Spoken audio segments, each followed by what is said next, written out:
L'île de Poveglia. L'horrible histoire de l'île de Poveglia commence à l'époque romaine, quand elle était utilisée pour isoler les victimes de la malédiction du reste de la population.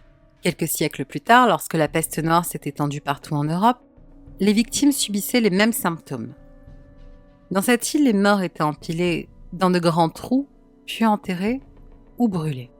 Tandis que la peste se propageait, la population a commencé à paniquer et ceux qui montraient ne serait-ce que des symptômes mineurs étaient expulsés de leur maison et envoyés sur l'île, criant de terreur.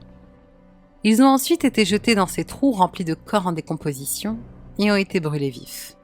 Hommes, femmes, enfants, ils mouraient tous dans l'agonie. Nous avons estimé qu'à cette période, plus de 160 000 habitants avaient été transportés sur cette petite île et y avaient laissé leur vie peu de temps après. Mais il y a eu plus inquiétant que cela. En 1922, l'île est devenue un hôpital psychiatrique.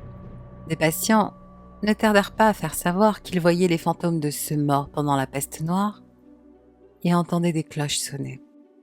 Ils restaient éveillés tout au long de la nuit pour écouter leurs pleurs et essayer de les apaiser. Ces patients étaient déjà considérés comme fous et personne ne les croyait.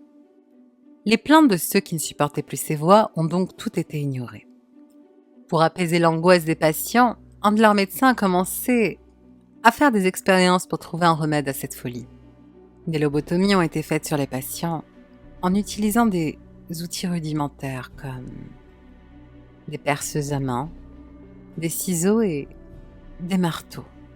Ces patients, même s'ils n'étaient pas tous sous les soins du médecin, ont continué à entendre des voix. Les autres étaient torturés, soumis à des traitements inhumains.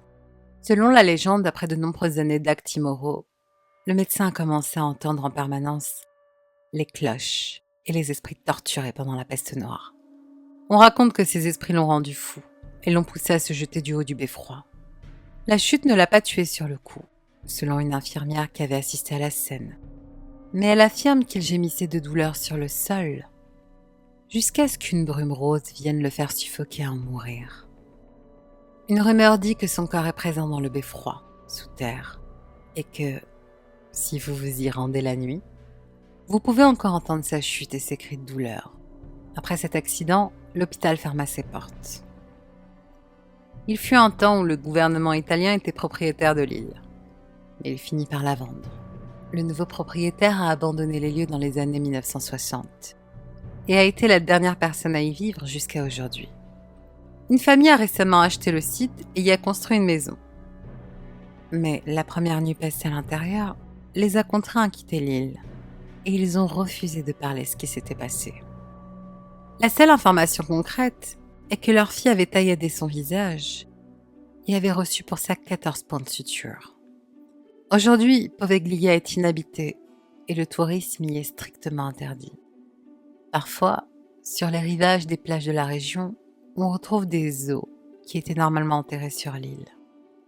Différents médiums avaient déjà visité l'île illégalement, mais tous étaient partis effrayés par ce qu'ils avaient ressenti. Parfois, des aventuriers se cachaient des patrouilles régulières sur l'île pour pouvoir visiter les lieux tranquillement. Mais une fois en place pour partir explorer l'endroit, ils changeaient presque tous d'avis, disant que l'atmosphère sur cette île était pesante et glauque. Certains affirmèrent même avoir entendu les cris et les pleurs des torturés, ce qui rendait leur séjour sur l'île insupportable.